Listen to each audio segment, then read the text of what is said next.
Hello, good afternoon, good morning, Merry Christmas, Happy Holidays, whatever you're celebrating or not celebrating, everyone.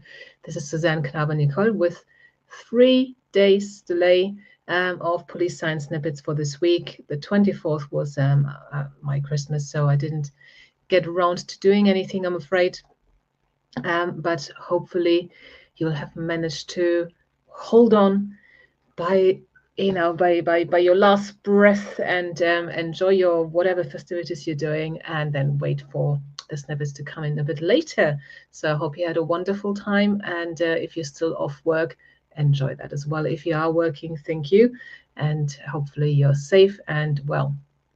The first snippet for this week is about views on hotspots policing. This study examined patrol officers' perceptions of a newly implemented hotspots policing strategy. Findings revealed that direct observations of crime reduction positively impacted officer support for hotspots policing. Concerns about officer safety and workload had negative influence. Interestingly, higher perceptions of command involvement were also associated with decreased support, which suggested that there was potential resistance at implementation. So it comes from the top down. Officers are less likely to accept the new hotspots policing strategy. And as you know, hotspots is all about identifying where the most crime harm or the most crime count occurs and sending officers there for preventive, deterrent foot patrols, engaging with people, being very visible, being active at these hotspots. And if officers see themselves, they see the figures, they see the statistics, that things have calmed down in those hotspots, that's the best way for them to have a buy-in. And maybe if the idea seems to be more grassroots than coming down from the command level, they might also be more willing to do it. The second snippet for this week is about the domestic violence disclosure scheme. Now, this is something I'll have to explain. This is something we've had here in the UK for a few years. It's also called Clare's Law. Clare is a lady who was killed by her ex-partner. The police knew he had convictions for assaults and violence against women, but obviously they weren't allowed to tell Clare because of privacy issues. So a new law has been passed that if you are concerned about your partner and are wondering if maybe he or she may have previous convictions for domestic abuse, you can contact the police and ask them if that is the case. It can also be somebody on your behalf. It can be a concerned friend or family member making this inquiry on your behalf. The police can then check that person's criminal record, and if there is anything in regards to domestic violence, domestic abuse, only that, they are then able to disclose to the potential victim, to the current partner of that person. So if you're making the request on your friend's behalf, your friend will get that information. So in that way, you can check if a new partner you've got has any previous convictions for domestic abuse, domestic violence, and only those convictions will then be disclosed by the police to you. So this is called the Domestic Violence Disclosure Scheme, or Clare's Law. This study investigates the extent of prior domestic abuse victimization and the influence of disclosure decisions on subsequent reports. The findings reveal that 80% of applicants, so those who actually asked the police about that information, had prior victimization records already, and disclosures were made in 53% of the cases. So in 53% of the cases, the person asked about actually did have something that the police were able to disclose.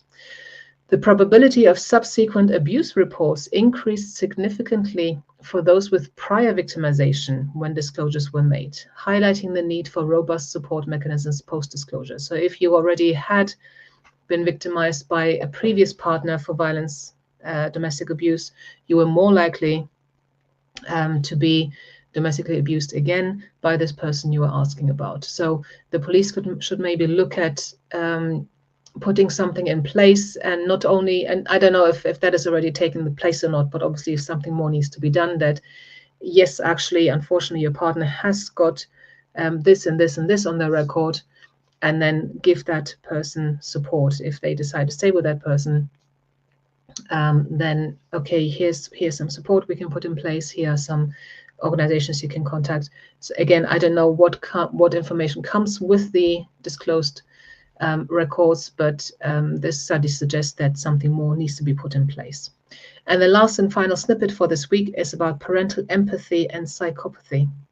This study found that after controlling for child sex, age, and concurrent callous unemotional traits, low effective empathy in parents towards their children predicted higher callous unemotional traits in the children later on, 1 year further. They exhibited reciprocal sympathetic activation, reflecting their enhanced sensitivity to their environment. No such effects were found for other psychopathic-like traits. So parents who don't show empathy towards their children are more likely to make those children callous unemotional, which is one of the traits identified in psychopathic individuals. So very, very cheery things to talk about here: domestic abuse, hotspots, policing, and psychopathy in the Christmas week. I've also been ill for a few days, which is very unlike me. So I didn't get around to doing this on Tuesday. Apologies, but I'm still Christmassy now before everything comes down soon. And I hope that you had a wonderful time with family and friends, whatever you're doing. If you're not doing anything, I hope that was wonderful as well. And I'll see you again next week, hopefully on time on Tuesday. Bye-bye. Thank you for watching. I hope you found this content useful. You can get access to each episode's transcript with key learning points, timestamps, and references if you get yourself onto my mailing list. Just go to the main website on policesciencedoctor.com, and on the bottom of each page you will find a sign-up form for notifications of new content. Just enter your first name, your preferred email address, and the type of organization you work for.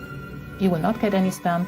This is just for me to let you know about new content and for you to get access to all the transcripts.